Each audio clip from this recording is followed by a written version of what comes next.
Hi, I'm Jeff Dixon. Welcome to a brand new series entitled We Didn't Start the Fire, where I'm going to go back into the book of Joel and give to you some life lessons and some things that I think will inspire, make you smile, make you maybe reconnect to some songs that you know. And of course, I'm talking about the book of Joel, written by Billy Joel, and the songs of Billy Joel. I've been wanting to do a series like this for a long, long time, and so you get to go on an adventure with me in this series called We Didn't Start the Fire, which is the first song that I want you to think about just a little bit.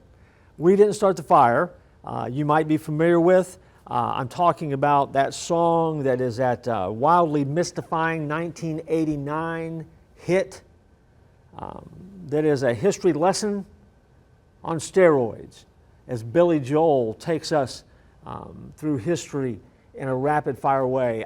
I will make a statement, and you can certainly disagree with it. It may be the greatest Gimmick song ever written. And I didn't say the greatest song ever written. There's a whole lot of debate about what that might be. But when it comes to Gimmick songs that have the staying power, it very well may be that particular song. I don't know how long it's been since you've sat down and listened to the lyrics of We Didn't Start the Fire. But decades later,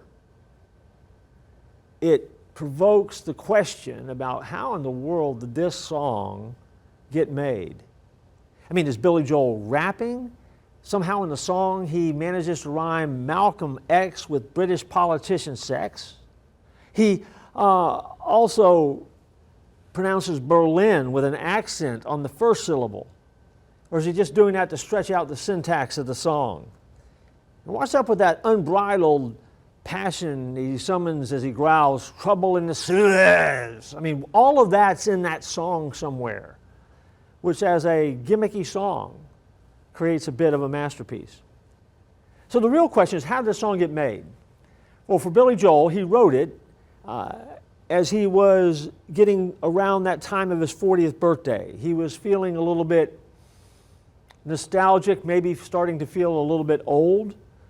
One day when he was working on what would become the 1989 album that we know today as Stormfront, a young Sean Lennon stopped by the studio with a friend about his age. And they were bemoaning about what a strange and overwhelming time that they were growing up in. They rattled off a list of things: foreign debts, homeless vets, AIDS, crack, Bernie Getz. And Billy Joel, in talking to them, suggested that he also had come through an age during an exhausting moment in history. Birth control, hoochie men, Richard Nixon back again. And Lennon's friend, who was sitting there listening to this conversation, encountered, yeah, but you were a kid in the 50s.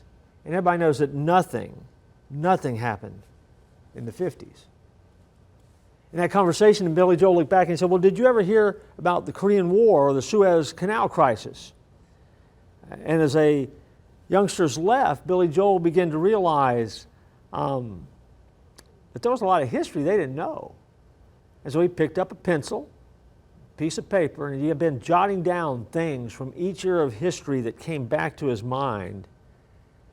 And eventually he realized he was writing a song. He said, the chain of events and personalities came easily.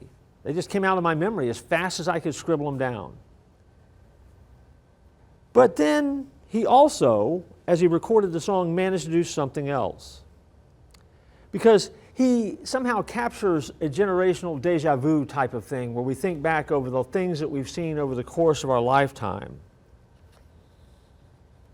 And when he mentions things, we think, oh my gosh, I forgot about that, or yeah, I remember that too. Now, while words like Buddy Holly, Ben-Hur, Space Monkey, and Mafia is not the most poetic line that he ever wrote over the course of his career, he did manage to strike an enduring chord with the song. It's a simple song. And as he looks at history under the glaring lens of music with the backdrop of fire, he asked the question, even though we didn't light it, and even though we tried to fight it, when we're gone, will it still burn on and on and on and on?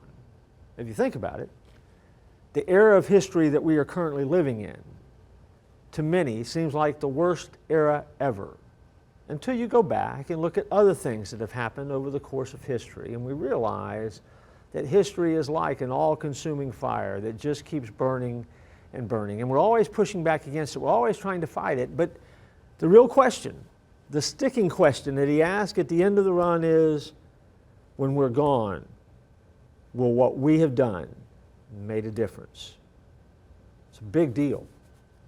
I know you didn't start the fire. I didn't start the fire. But is it going to be any different when our time on earth here is done? That's what the song reminds me of. And so it's fun, it's fast-paced, but there are some life lessons that are hidden in that song. And finally, when you get to the end of it, you realize after you've listened that you've been blown away. What else do I have to say? We didn't start the fire. And so we're going to look at the life and times and songs of Billy Joel and go back and remember some things and some spiritual lessons that we can learn from in this series. And so thanks for joining me. I look forward to each episode with you. Make sure that when you're done, that you have fought the fire well, and the world will be a different place. I look forward to joining you next time.